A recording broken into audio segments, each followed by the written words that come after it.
حضرات گرامی، وہ رات آنے والی ہے، وہ بخشش والی رات آنے والی ہے جس کو ہم شب برات کہتے ہیں۔ اس رات میں کیا کرنا ہے؟ سب سے پہلے مغرب کی اذان سے ایک 15 منٹ پہلے،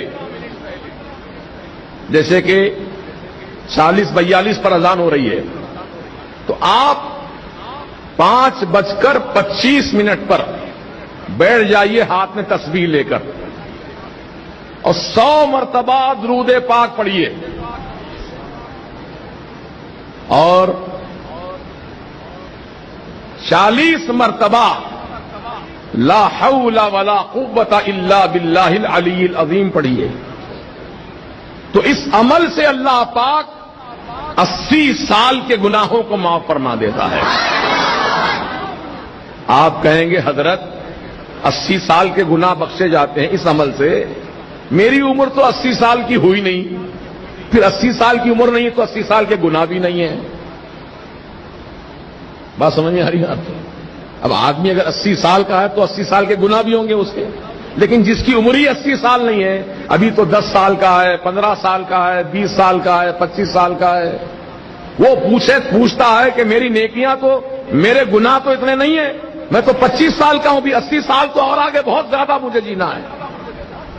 تو اس کے لیے بشارت یہ دی گئی، اے نوجوان، 25 سال کے جو گناہ تیرے ہوئے وہ تیرے گناہ معاف کر دیے جائیں گے، اور جو سال بچے ہیں، 25 کے آگے جو سال بچے ہیں وہ تیرے ماں باپ کے گناہ بخشے جائیں گے۔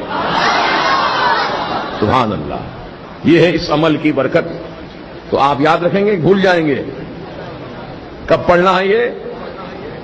مغرب کی نماز سے پہلے، اذان سے پہلے۔ پھر اس کے بعد نماز مغرب ادا کیجیے، اور نماز مغرب کے ساتھ ہی موقع ہو تو سورہ یاسین 3 مرتبہ پڑھ لیجئے۔ اگر نہیں کچھ تاخیر سے پڑھنے کا ارادہ ہے تو آپ اپنے گھر جائیے اور غسل کیجئے، شب برات میں غسل کیجئے، بڑا مبارک غسل ہے وہ۔ مغرب کی نماز کے بعد غسل اس طرح کرنا ہے کہ پانی میں 7 عدد بیر کے پتے، کتنے پتے؟ 7 عدد بیر کے پتے پانی میں ڈال کر گرم کرو، ہر ایک آدمی کے 7 پتے۔ ایک آدمی کو غسل کرنا، 7 پتے ڈالے، پانی کو تھوڑا گرم کر لے، پھر اس پانی سے غسل کرے۔ تو اس کا فائدہ یہ ہے کہ اللہ تعالیٰ سال بھر تک اس کو جادو ٹونے سے محفوظ رکھے گا، جادو نہیں ہوگا اس پر۔ اب جو پہلے سے ہے وہ تو اس کا علاج کرانا پڑے گا، اس کو ہٹانا پڑے گا، لیکن آئندہ سال، یعنی یہ شب برات سے لے کے آنے والی شب برات تک